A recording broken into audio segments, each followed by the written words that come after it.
Good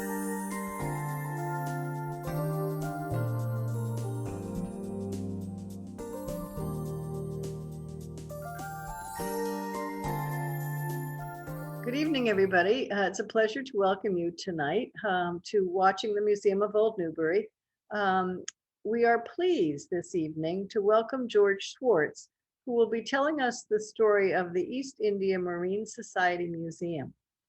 When we first planned this program pre-pandemic, it was our intent to hold it in the Newburyport Marine Society Museum rooms on State Street.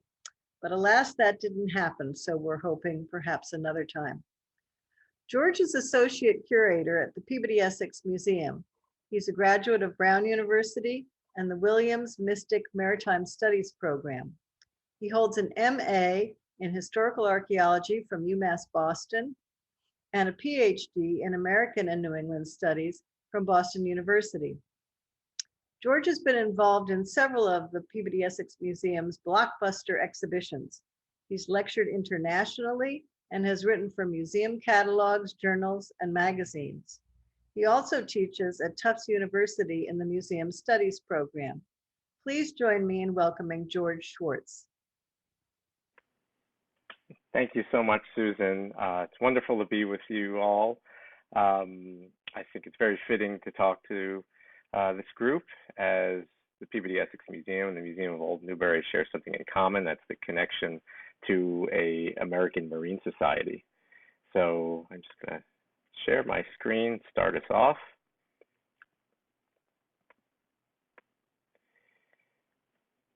So the book, Collecting the Globe, is the culmination of a journey that started in 1984 when I first visited the Peabody Essex Museum, then the Peabody Museum of Salem, as a young boy on a spring break trip from New York City to New England with my family. Now, the irony that I would spend a good deal of my early adult life working at the museum would have been lost on 7-year-old me, particularly as I wasn't much of a museum goer in those days. I believe I had to be dragged out of the car to enter a place that I envisioned to be boring and dusty. But I did get inside. There's me on the left, posing in front of East India Marine Hall, and the anchor, my brother, on the right. And once I was inside the museum, I was captivated as I looked at the wonderful objects that related many stories about an interconnected world that existed in the 1800s. And this experience really resonated with me as I grew up, and I developed an interest in maritime history and a passion for objects from early America and ones that connected to global cultures. And 15 years later, I stepped into the Peabody Essex Museum as an employee, also a great coincidence, not something planned. And I had no idea that it would have such a profound impact on my professional and intellectual growth. And I grew more fascinated with the origins of this institution, the oldest continually operating museum in the country, and wondered if the early days, when it was the East India Marine Society's museum, was known outside of this region. And this question and others inspired me to pursue a doctorate, to take a fresh look at this early institution, which had been long overdue. It hadn't been done at that point since 1949, when Walter Whitehill had written a book to celebrate the 150th anniversary. Many of you might be familiar with that name. Walter Whitehill worked at the museum. He also worked at a lot of New England, Boston institutions, and wrote many institutional histories. So I immersed myself in sort of the museological scholarship of current day. And I was actually very surprised to find out the East India Marine Society Museum was unrecognized, misconstrued, or missing from past and current scholarship on 19th century museums. Now, the primary resources that I had available, the collections at the museum, a third of the ones that the East India Marine Society collected still exist at the Peabody Essex Museum.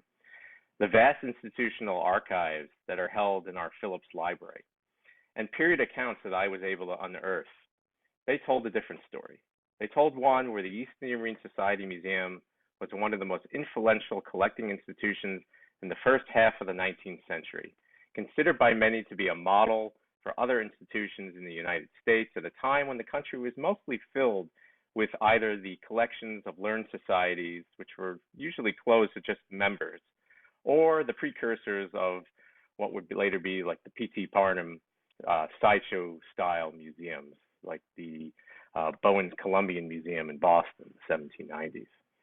So the story I'm going to tell you a little bit about tonight is one rooted in America's relationship and connections to the sea, something I think you can all appreciate being on the North Shore where I am as well. And I'll give you a sense of how the East Indian Marine Society Museum developed, its influence, and its continued legacy that can help us inform how we interpret global collections in the 21st century and tell a more complete and inclusive story of America. So since I work at the Peabody Essex Museum, I have the ability to bring us back in time to start our journey through the invention of another famous Peabody. That would be Mr. Peabody. And you can see that Sherman has set the Wayback Machine for August of 1799, which will take to Salem when it's really at its height in terms of its maritime commerce. At this point, it's the sixth largest port in the United States, accounting for 5% of the nation's per capita income. And this early American painting that you see of Crown and Shield's Wharf, one of the principal wharves in Salem, done by local artist George Ropes Jr., captures Salem at its height. It's painted for the Crown and Shield family, so he's really trying to show off the pride of the port and the family. And you actually see many more ships around the wharf here than you would. All these owned by the Crown and Shield family. It's almost like they're sort of parked all at once, but they would be, of course, be transversing the globe here and there, not around the same time. And it's in this climate of Salem sort of really pioneering a lot of new trade routes, sometimes the first American routes in the new United States, where 22 mariners who have been sailing to different parts of the globe decide to form a new marine society to reflect Salem's international presence.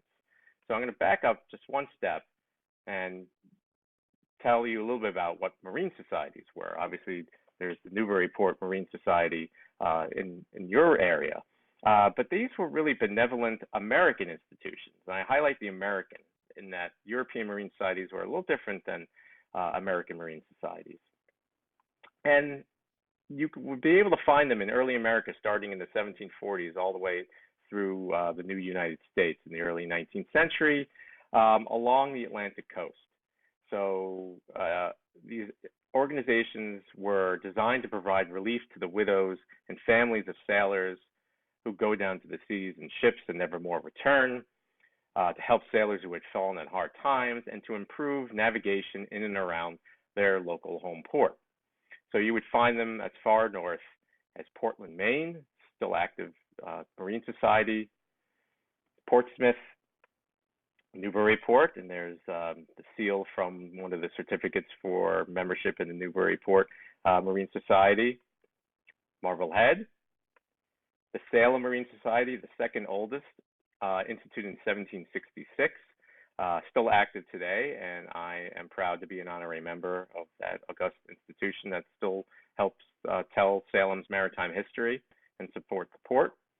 Providence, Newport, the Boston Marine Society, the first one, and also the progenitor of sort of many of the roles and duties of a marine society that other marine societies emulated.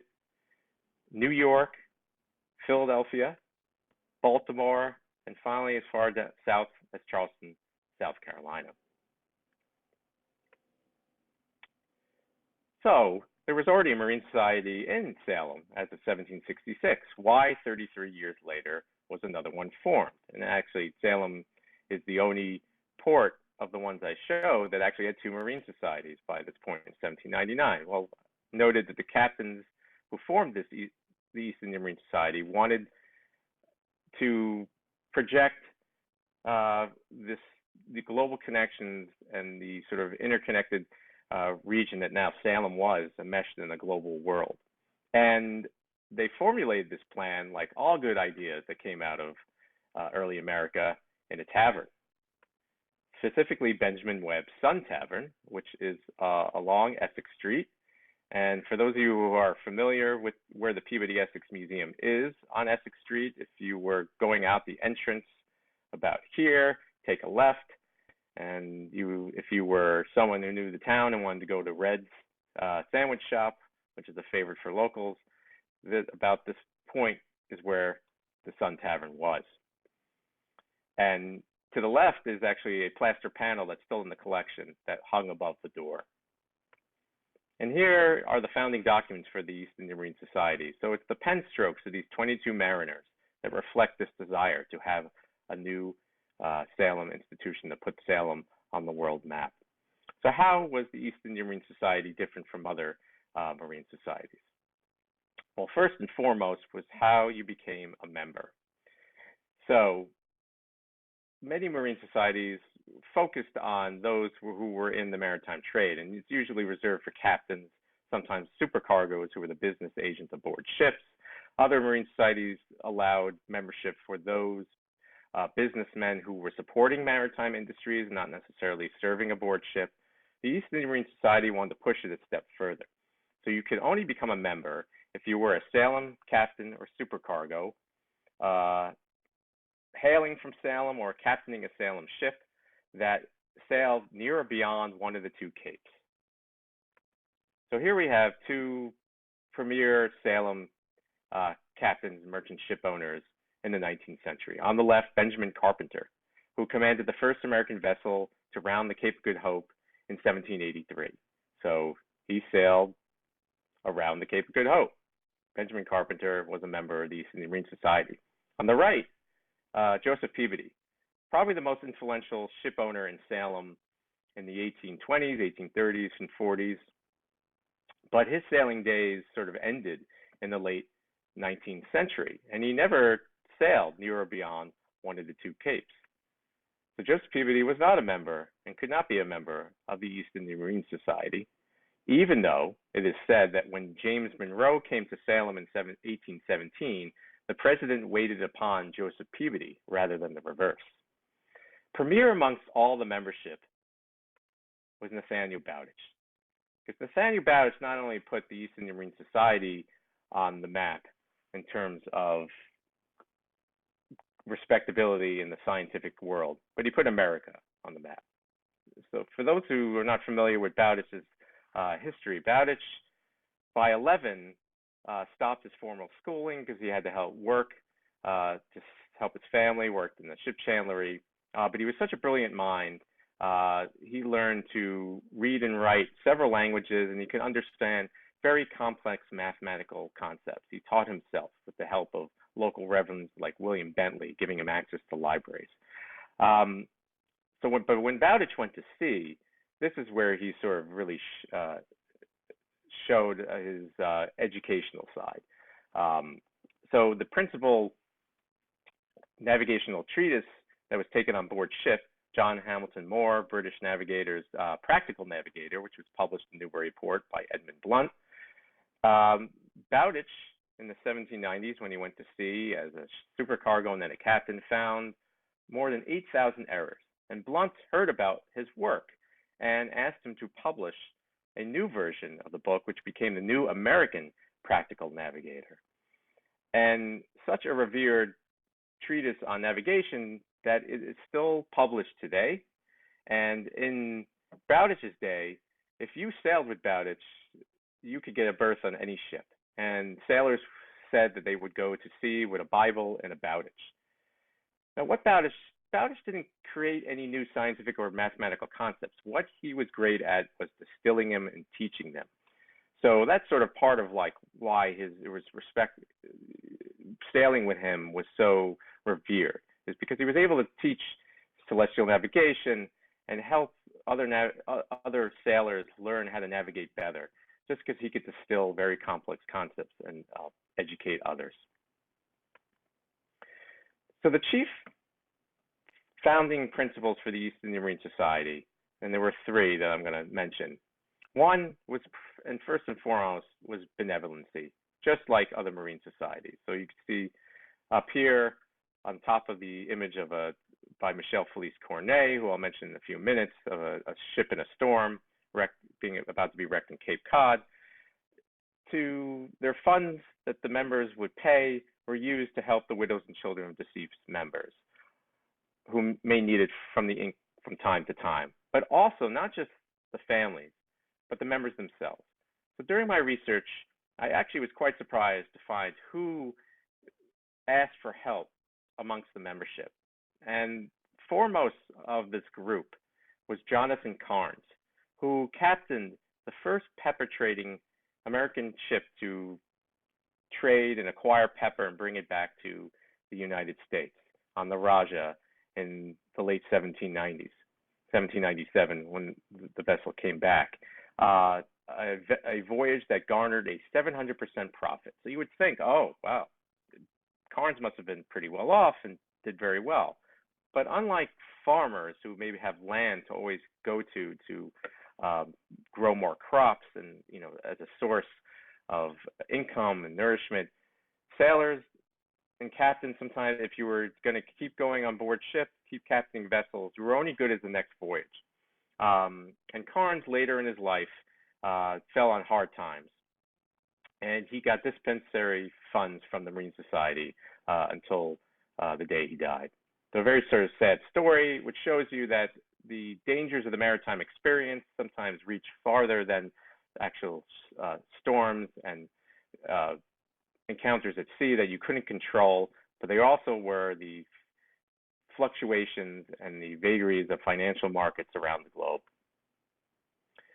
But the East India Marine Society didn't use all their money on those who needed it. Sometimes they did use some for themselves to throw, in the early 19th century, in the first decades, kind of a lavish anniversary celebration, which would start by parading around the streets of Salem with objects from the collection. So you see one here, a palanquin from Kolkata that was donated by 5 members who were out in Kolkata trading in India, because Salem and India had a very strong trading connection in the early 19th century. And they gave it for the collection to show how people, a mode of conveyance in India, but also specifically for these parades.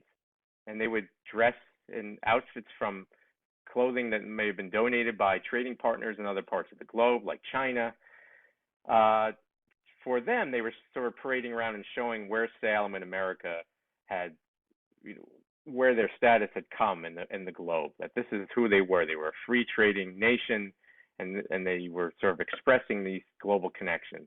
Now, from our perspective today, we would see it a little bit differently, especially sort of this kind of cultural role-playing and spectacle and sort of appropriation. But even in the day, there were people that saw it in different lights. But once the parade ended, they would get to their hall, East India Marine Hall, after 1825, and they would have a dinner with guests, very lavish. Well, maybe not that lavish as depicted in the 2009 movie Bride Wars, but one that involved many toasts over the course of the evening, given to the Marine Society, to all Marine Societies, the museum, revered mariners like Captain Cook, the maritime experience, American patriotism, commerce linked to the overseas trade, to collecting. There was one toast that went, a cabinet that every mariner may possess the history of the world. And you can see that they had these toasts over an alcoholic drink. And by going through the receipts, I could piece together what I think they were serving was a beverage that I've had before, because it's made by some local families and connected to the Salem Marine Society, which is Peabody Punch, devised by Joseph Peabody in the last days of his sailing career. It was a global concoction because it was the ingredients were from all over the world. Madeira wine, guava jelly, green tea, limes, cognac, and ladled out of 2 identical punch bowls. You see one here that were given in 1801 by George Hodges, one of the members, commissioned to the port of Liverpool, England, where Americans were sort of getting keepsakes from the local potters that were making transfer printed creamware, really mainly for the American market, because they would have emblazoned on all sorts of sides of either a picture or you see the bowl here, patriotic motifs. So in this case, I've sort of exploded it to make you see the interior. It says Salem East India Marine Society when it was instituted, founded in 1799, incorporated in 1800. In the center of the bowl, and sort of like cardinal points on a compass rose. North, we have an early scene of shipbuilding with a poem that says that no one shall use American oak for building ships except for Americans. To the east, we have the Great Seal with the rings of the 13 colonies. South, an early American victory against a French ship in the late 1790s. And west, a print that shows George Washington in Columbia looking at a map of the world. It's hard to see because it's so small. I'm just sort of giving you a sense. Benjamin Franklin and other sort of patriotic motifs. The second principal mission for the East India Marine Society was to collect facts about navigation and observations beyond the port of Salem, but one that was more global. And what the East India Marine Society did very early on, probably with the help of Bowditch and others, was to provide their members with a blank logbook. Now, the logbook is the principal report of the daily activities of the ship, whether it's charting the course, the weather, and so forth, usually filled out by the captain or the first mate. The East India Marine Society wanted their members to carry a second one, fill it out, and then give it back to the society. And these were ships that were going, some for the first Dutch charters to Japan, to the Pacific Islands, to many parts along the globe. So it became a corpus of navigational knowledge that was unheard of in the early United States before there was any governmental body sort of mapping. But what it also reflects is sort of a sailor's sort of tendency to draw, to sketch what he would see on the waves. These volumes brim with nautical experimentation, discovery, occasional reflections on areas of the world visited, embellished with maps and diagrams and drawings of the coastlines. So they tell us a lot. And specifically with these directions, I'm sort of circling over here with my cursor, they not only provide how to fill it out, they also tell members how to collect. So it's sort of one of the earliest documents of what became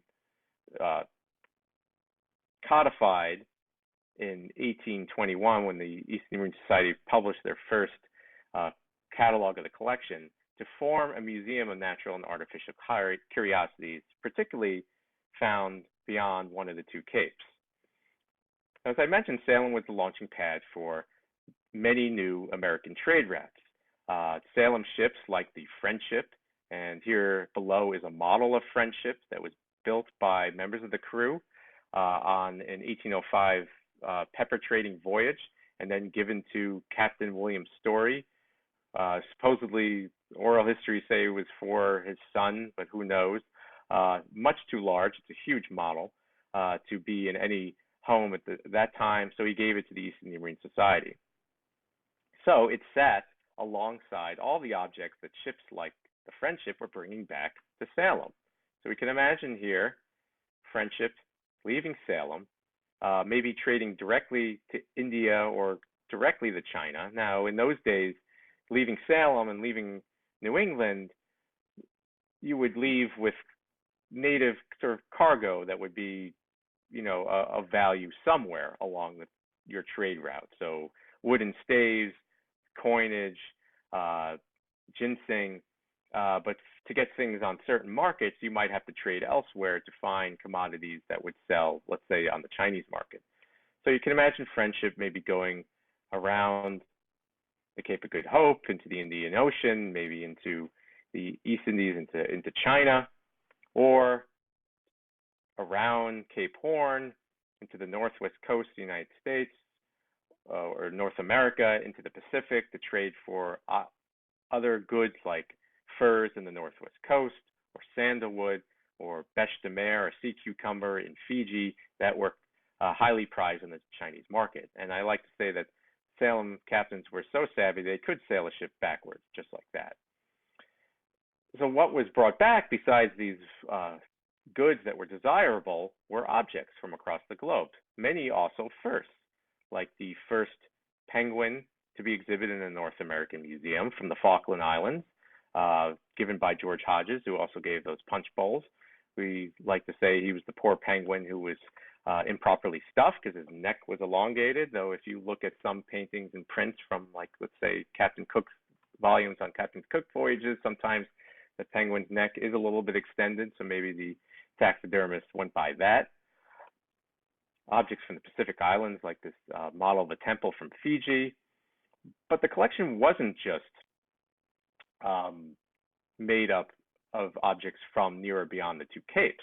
There were also objects from other parts of the globe, such as this painting of a 19th century copy of a Renaissance painting of the Death of Abel that was collected on American grand tours from local families like the Gardners and the Derbys.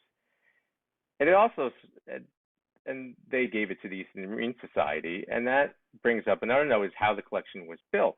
It wasn't built by just one person or the Marine Society members, but this was very much a communally built museum. When I was going through all the disparate records and piecing together a real comprehensive understanding of the collection and what came through, I found about half or a little less than half of the objects were given by members, but conversely, about 55% of the collection was given by people from all across the globe, either trading partners in other ports, or people like today would just come across off the street and say, I have something for you, and would you like it? So some commonalities between the way museums ran yesterday and today. Like today, the museum is woven into the fabric of Salem. Since 1825, the East Indian Marine Society permanent home of East Indian Marine Hall is where the museum has been located, and East Indian Marine Hall still exists. But in the 19th century, it was the principal building that you would see if you were walking along Essex Street, the principal thoroughfare through Salem, and a place that you could escape the normal sort of everyday world and travel around the globe. It was very much a multi-sensory experience, one that was set up by this sign, painted in 1803 by Michel Felice Cornet, who was emigrated from Naples on a Derby family-owned ship to Salem. And he became the first artist in America to paint marine scenes, principally paint marine scenes, establishing himself really as probably the first artist in America to specialize in maritime paintings.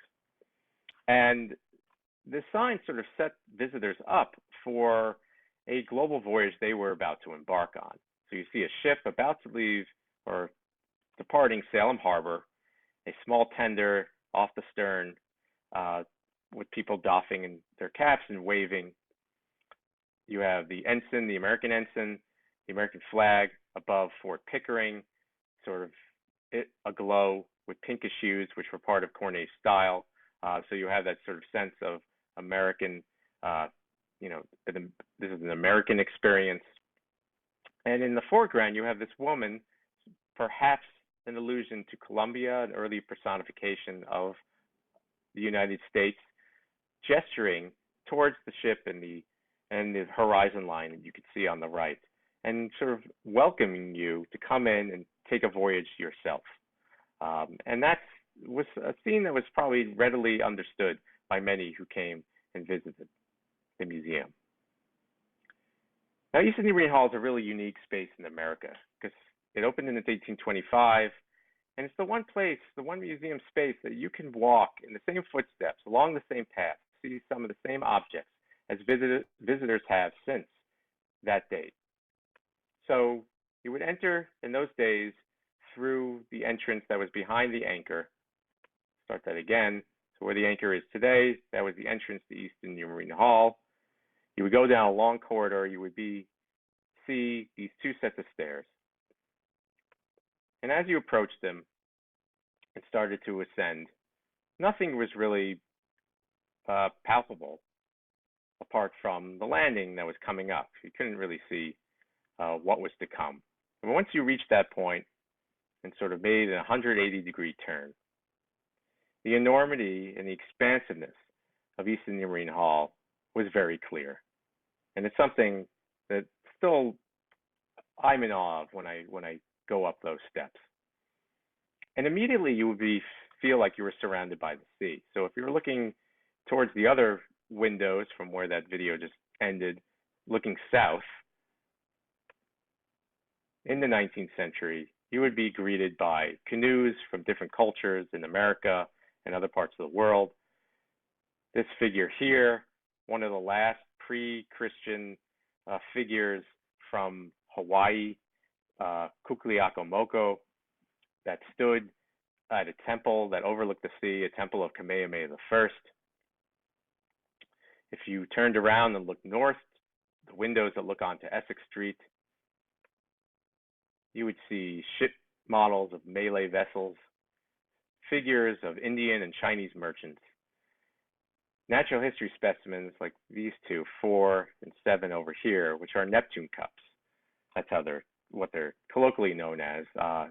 A sea sponge that is at the bottom of the seafloor off the coast of Singapore and other areas in Indonesian waters. And behind this figure of a Hong merchant was an object that sort of straddled the world above and below the waterline. It was a plaster cast of the famous classical sculpture, the Layakawan Group, which was given by a fellow from New York in 1825. And the Layakawan Group was said by Pliny the Elder to be one of the finest sculptures during his time.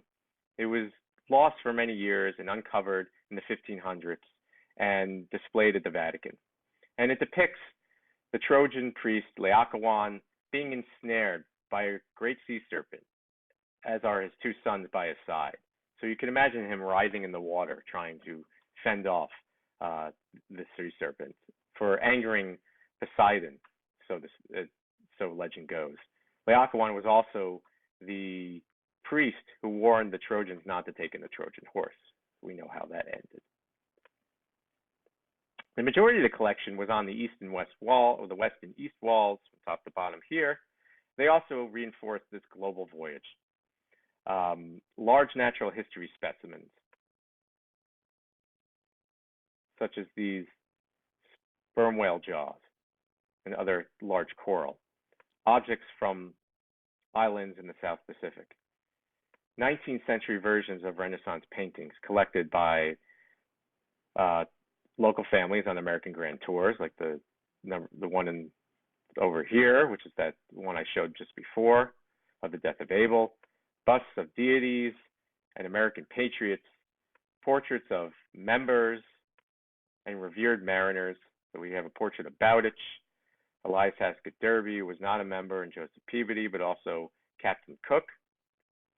But on the same plane, portraits of trading partners in other parts of the globe, such as this portrait by a local Chinese artist named Spoilum of the merchant Eshi, and other religious figures that looked down upon people as they toured East India Marine Hall. But of course, this wasn't a perfect system.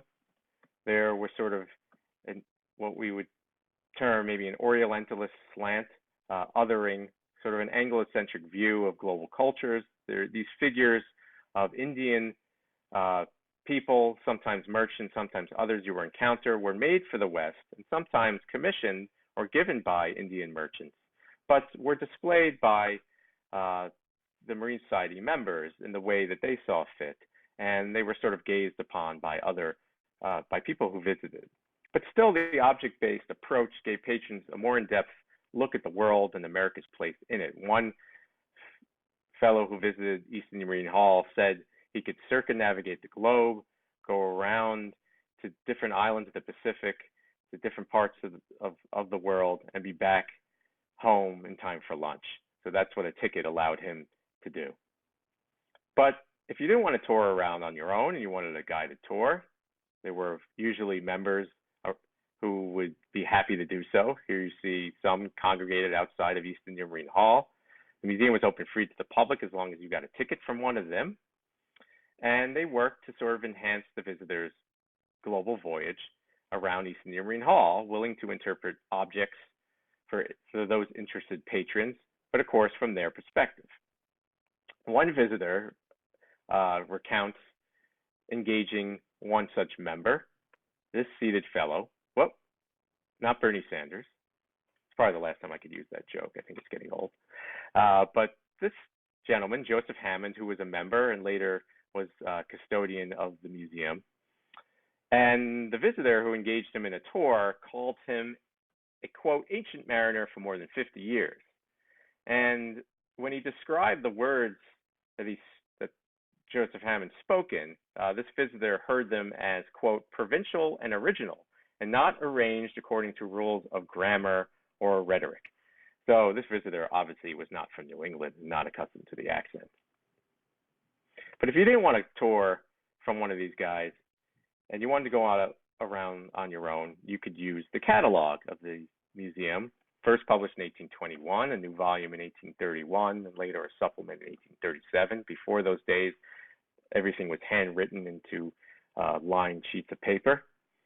And it allowed you to sort of walk around, see the number of the object. The number was painted on the objects themselves, and get some information on the object, obviously through the society's lens or for what they knew about the object. So sometimes there were mistakes, or sometimes it was so brief that you were sort of left to your own imagination or preconceptions of what you thought the object really meant, or who made it, or what it might have meant in the culture that it was created. Now, the museum was really sort of an extension of the benevolency of the institution. And so they would never take money for entrance. They actually got quite irritated if you tried to. And there are a few accounts of this happening. One, the best one I uncovered, was relayed by the American author Eliza Leslie, who came with a group to East India Marine Hall in 1844. And one of her friends, who was in the touring party, asked one of the East India Marine Society members who was around East India Marine Hall, someone like Joseph Hammond, asked him, quote, as so many strangers come to Salem for the purposes of seeing your museum, I think you would find it very profitable to make a charge for admission. And that member handled this question as his brethren probably had done so before and after, indignantly replying, I'd rather dig clams. And there are other wonderful accounts of sort of trying to return coins that were left for admission. So to the East India Marine Society, it went against this sort of public education principle of the museum. Now, the visitors who came to see the museum also mirrored this global narrative. Now, here you see a page from one of the guest books. 11 volumes still survive in our Phillips Library collection, which run from 1827 to 1867, almost 2/3 of the East India Marine Society's tenure overseeing their museum. And I poured through these, and I could have spent probably years documenting every name, but I had to be judicious, or I would have never finished my dissertation, never finished this book. But some of the names that struck out to me were the artists Asher Durand and George Catlin, Clara Barton, William Clark of Lewis and Clark. But there were other people that we might not be familiar from the 19th century, but were known. The Cherokee advocate Elias Boudinette, who visited in the 1820s and actually donated examples of the Old Testament translated into Cherokee. Descendants of Indian trading partners, such as Nasser Vanjay, whose portrait figure stood in that ensemble I showed a few minutes ago. And then there were people I don't know anything about, but they just sort of mirror this global story. So here we have Silas Short of Newburyport on the left-hand side, visiting August 14th, 1835. To the right, Yafu of Guangdong Province, who signed his name in his native Chinese characters.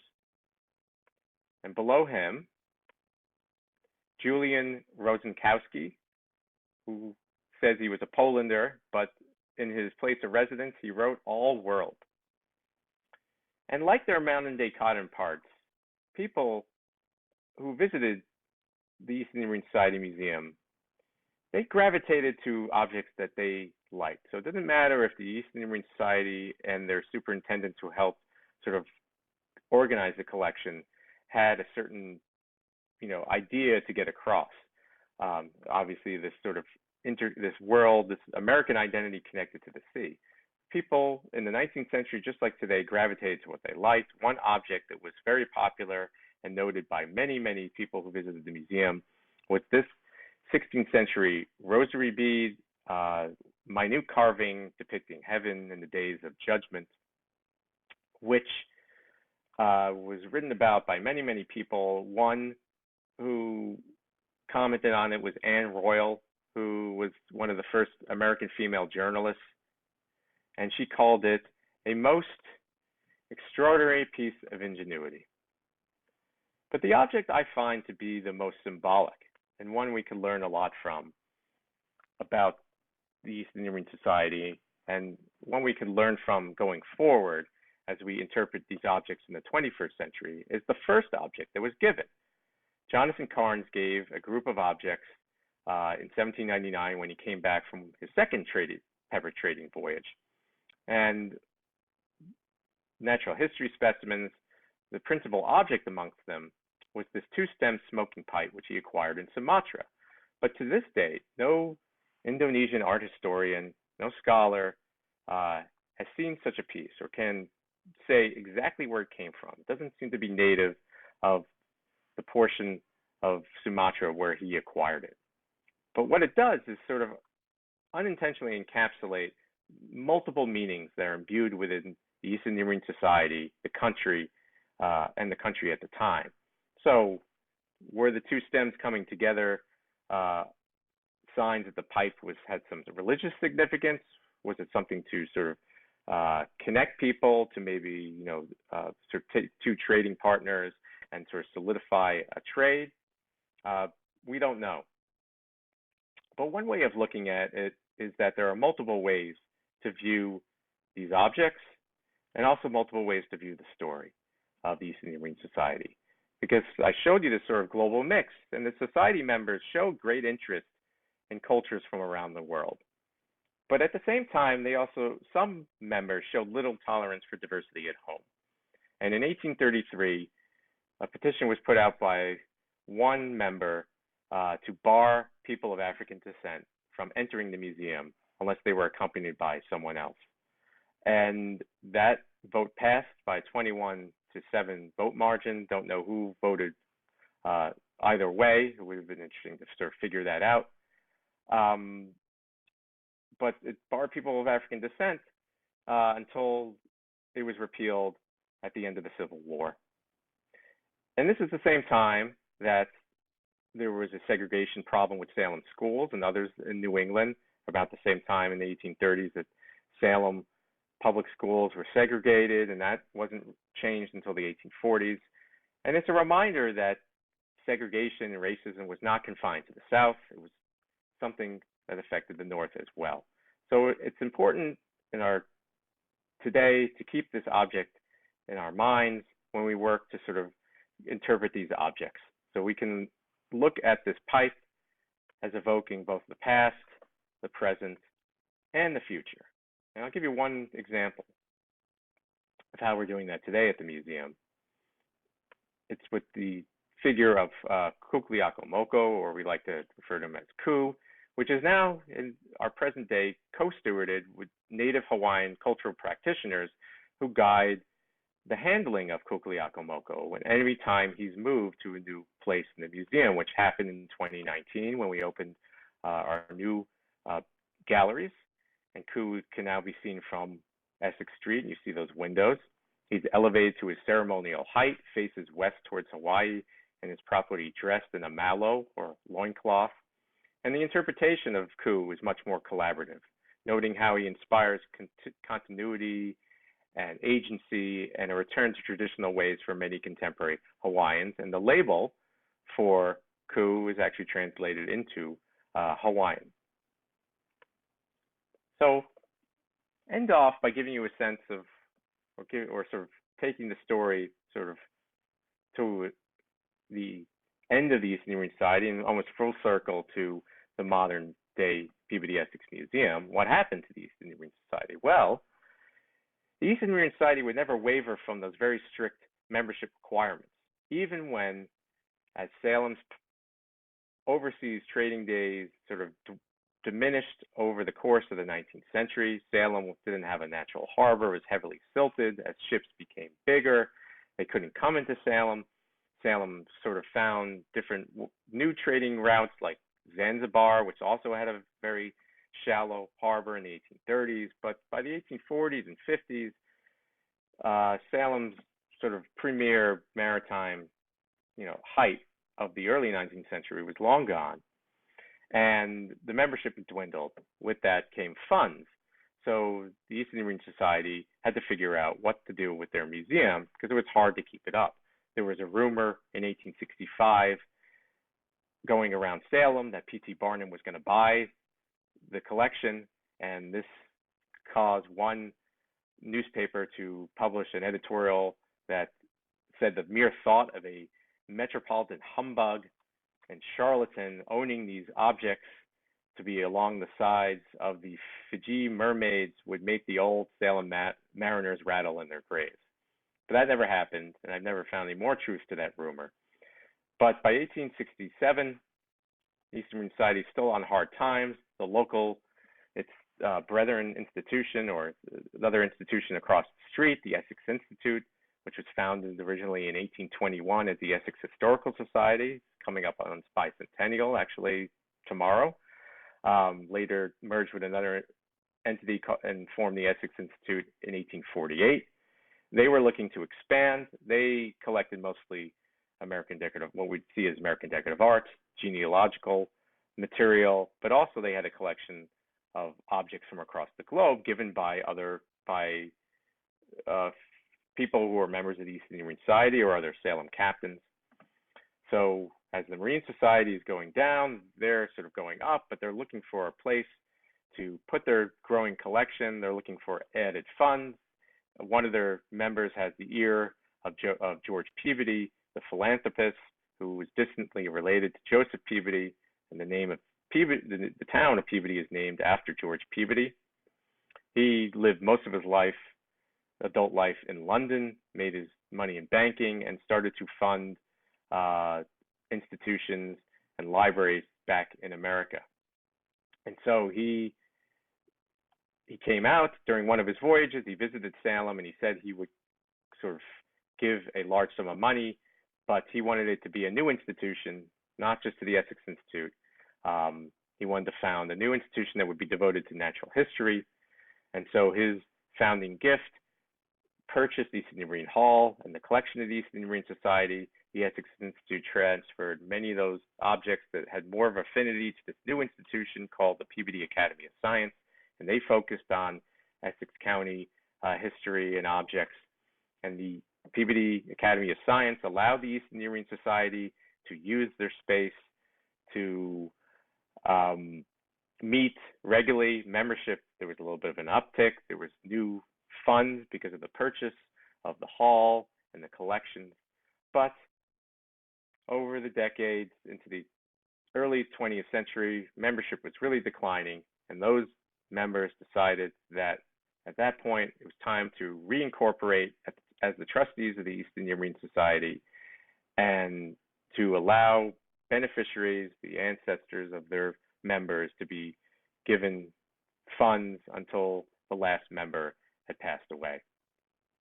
And they also allowed for trustees of the Peabody Academy of Science, and then later changed to the Peabody Museum of Salem, to become members when East Indian Marine Society membership went below 10.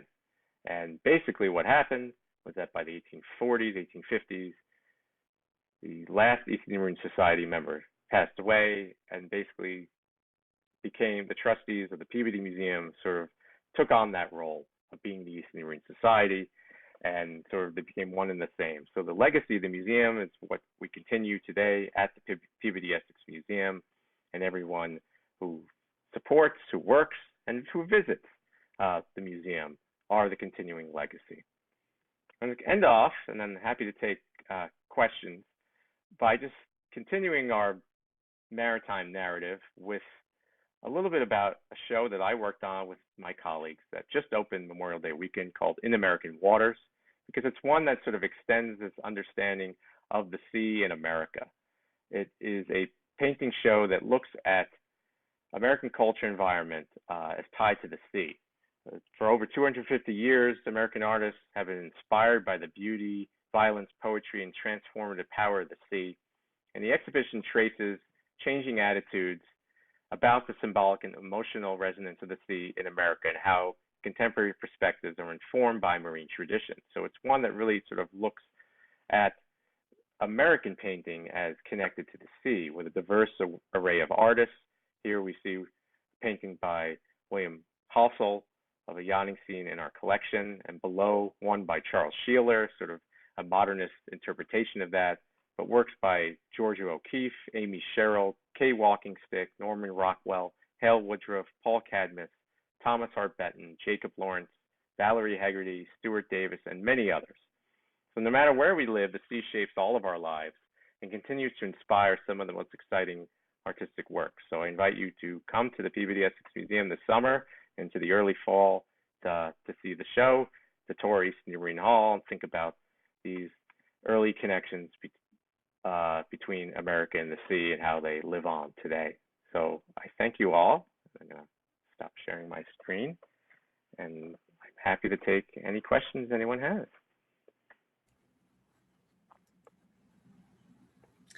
That was wonderful, George. Thank you so much. That was completely captivating. Thank you. Now, let's see if we've got any questions. Were there a lot of other marine societies who also, I mean, apart from the Newburyport one, which you mentioned, were there other marine societies that also had those kinds of collections, or was that unusual? Well, the Eastern Marine Society is definitely the principal one and the first. And I think because they started that collecting impetus right away with those directions of how to fill out those logbooks.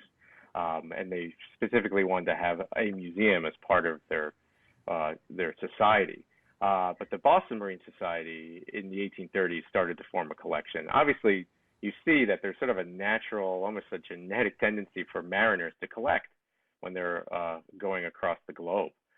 So the Boston Marine Society found a little collection in the 1830s, but then I think a lot of it was donated to the Boston Natural History Museum, and I think some of it ended up at the Peabody Museum of Harvard. And then, as you mentioned, Newburyport started a collection in 1850. So I think the history of the Newburyport Marine Society that was published in the early 20th century, I think 1906 or so forth, there's actually a portion about their collection, their small museum, and actually there's almost a catalog too. They actually say the object that they had and who gave it. So very much similar. So you could see that I think that the Eastern Marine Society was a model for these other marine societies, but those weren't stated early on in their founding institutions, and they didn't have the longevity or the sort of the dedicated space. Mm-hmm. But another institution that sort of probably grew out of the Eastern Marine Society Museum or was modeled off of it was down in Brooklyn at the Navy Yard, which was the Naval Lyceum. And one of the founding members was Matthew Calvert Perry, who eventually, in the 1850s, commanded the voyage that opened Japan to trading again with the West. He visited. I found his name in those visitor books. He came twice, so you can tell he was probably inspired because there was other scientists one scientist of the day sort of reflected upon the Lyceum and said they're on their way. Perhaps they will be able to emulate the Eastern Marine Society Museum and what they are trying to accomplish. Fascinating. I'm not seeing any messages. Are there any, don't be shy. If anybody Yeah. have something that they would like to ask of George, uh, that would be great. You were talking about when you were young, uh, and were dragged out of the car, and I have to share that my experience was much the same. And my first trip was to the Museum of Natural History in New York, and all of those old dioramas. And I thought it was just the worst experience I'd ever had. It took years for my parents to get me back into another museum. But Right. do remember as a child going to the Peabody Museum, and as you said, that East India Marine Hall is just so spectacular when you come upon it and then see the broad expanse and all those wonderful treasures. Uh, Yeah. And one thing I'll piggyback off that is that just like, the museum is involved, the hall itself has changed so much. So when yeah, it became the Peabody Academy of Science, and I showed a little bit when I showed that picture of Joseph Hammond sitting in that chair, it looked chock full of stuff. Well, when the Peabody Academy of Science was founded in 1867, they closed East Indian Marine Hall for 2 years to get it ready. And they put in a second story balustrade into East Indian Marine Hall. And when it opened, it was almost like this zoological menagerie mm, that didn't reflect the sort of maritime presence as it once did, even though it had objects like that in different portions of the hall, and it stayed like that until 1943 when it was sort of restored and made to look like it did in the East Indian Marine Society days.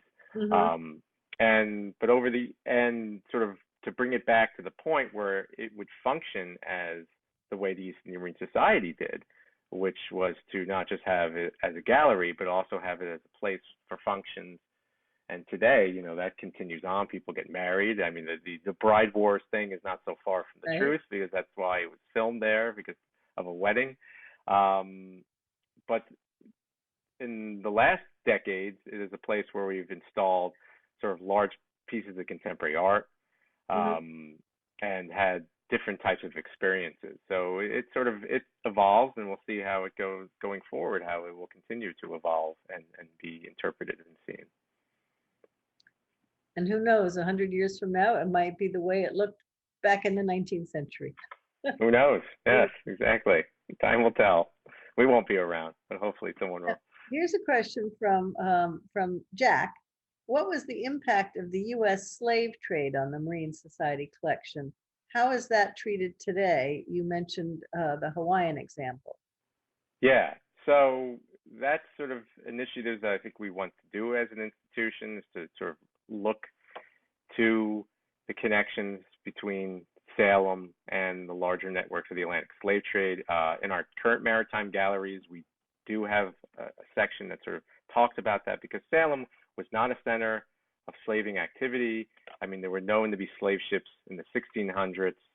Um, there were still slaves in the later part of the 1700s owned by local families, but it wasn't a center. But just because you weren't involved in actually, taking enslaved Africans across uh, to to America doesn't mean you weren't tangentially involved. So the triangle trade, New England ships were involved Mhm. in supporting that and taking the sort of what they call refuse fish, which the heads of the heads of fish, the refuse, and sending that down to the Caribbean to feed enslaved Africans, and then obviously bringing back molasses to make rum, and then sending it to Europe. That's sort of how that triangle trade works, and then so everyone was sort of involved in some way, and I think museums more and more are talking about that. In terms of the membership, there hasn't been examples, but it's something that we look to, and I do as well, to continue to push and to look through the documentation to see those connections. And it's something that the museum has, sort of published periodically since the early 1900s, of books and exhibitions and ways of looking into the collection to sort of bring out those what role Salem played in this larger Atlantic slave trade network. And so the In American Waters exhibition, we actually have a section that talks about the transatlantic slave trade, because it's sort of to sort of bring this understanding of maritime painting to a much broader context, because it's really not something that was captured in paint, examples of slave ships and so forth. But we dug, and we were able to find paintings that sort of tell this narrative, which is very important now, and sort of broaden the scope of what we know about the maritime world. Great, thank you. Here's a question from Joel. What is the national/international reputation of the Peabody Essex Museum now? Well, that was sort of one of the impetuses for me to look at the early days, because since the merger, when the Peabody Museum and the Essex Institute merged in 1992 to form the Peabody Essex Museum, from that point on, especially with our new building that was opened in 2003, the museum has sort of broadened its partnerships around the globe, has done exhibitions with institutions like the Victoria and Albert Museum that we did our ocean liner show with a few years ago, and sort of brought in artists from around the globe. So the international presence of the museum has definitely grown, and the reputation is known. And so that's why I wanted to go back and look at what people were writing about the early days. And that's why I was surprised, because what I found is that international reputation existed back then too. That very early on, there were British newspapers that had, in early 1800s, had said that in Salem, these mariners are building a museum. There were trading partners from other parts of the globe that knew about it. And in that day, there really wasn't the American institutions, the museums that we think of today. You know, those Gilded Age museums that came starting in the 1870s, like the MFA and the Metropolitan and so forth, they didn't exist back then. And the museum did have a presence, and people would say they came to Salem for two things: to learn about the witch trials and to see the museum. And it's much the same today. Yes, yes. And again, another way of looking at that subject anew, in terms of the witch trials, from a viewpoint of, you know, how you know, rumors and things being spread around the world can affect people in justice. You know, the Salem witch trials. I mean, Arthur Miller was the inspiration for, you know, his play in The Crucible, but also it actually changed American justice and American legal principles in terms of like what can be admissible as evidence. You know, it's the famous thing about the witch trials is that they allowed circumspect or spectral evidence. Like, oh, you know, someone could go say they're in a fit and they see someone, you know, sending demons to bewitch someone, and that was allowed in court. And that's, you know, so it profound effects that I think, you know, the narratives of that in our modern age. So both looking at both sides of the sort of Salem spectrum from multiple perspectives. Here's you have two comments, not questions. One that says, "Thank you for a wonderful presentation," and another one said, "A great experience." Thank you. Here's another question. Where does the Hartford Athenaeum fit into the story? I think that's probably the Wadsworth Athenaeum. Yeah, Wadsworth. Another, you know, early American institution, not as old as this one, but someone correct me if I'm wrong. I think formed in about the 1840s. I could be wrong about that, but, you know, think also the court. I mean, I think, you know, there's more to sort of uncover with those names of who visited and how much of a model or inspiration that the museum was to others. I know that William Corcoran visited the museum in the 1840s, many years before he opened his own Corcoran Gallery. You know, was he inspired? He actually was someone who knew George Peabody and actually urged him to use his money for philanthropy. Peabody, you know, sort of, a lot of people see as the father of modern philanthropy, so his role was very important. But I haven't found, you know, real ties between Wadsworth and the museum, except for the connections today, because they lent some wonderful paintings to the In American Water show, so at least their connections grow today. But that's one for further exploration. So a good question. Another project lies ahead. Yeah, that's right. There's always another, hopefully there's always another project. Well, I've ordered your book, Collecting the Globe, and this experience Yep. tonight will certainly make it a richer one to read it. So I encourage everybody to go out and get a copy of George's book. It's a handsome looking thing. Thank you very much. Please do. And if I ever see you, I'm always happy to autograph. Great. Thank you so much for coming and being with us tonight. And we hope it won't be the last time. And thanks. Definitely not. Thank you, Susan, and for everyone at Old Museum of Old Newbury. I really appreciate it. I appreciate speaking with everyone and being with everyone tonight. It's great. Thank you all for coming, all of our attendees. We appreciate it, and we look forward to seeing you at our next Watching the Moon. Have a good evening.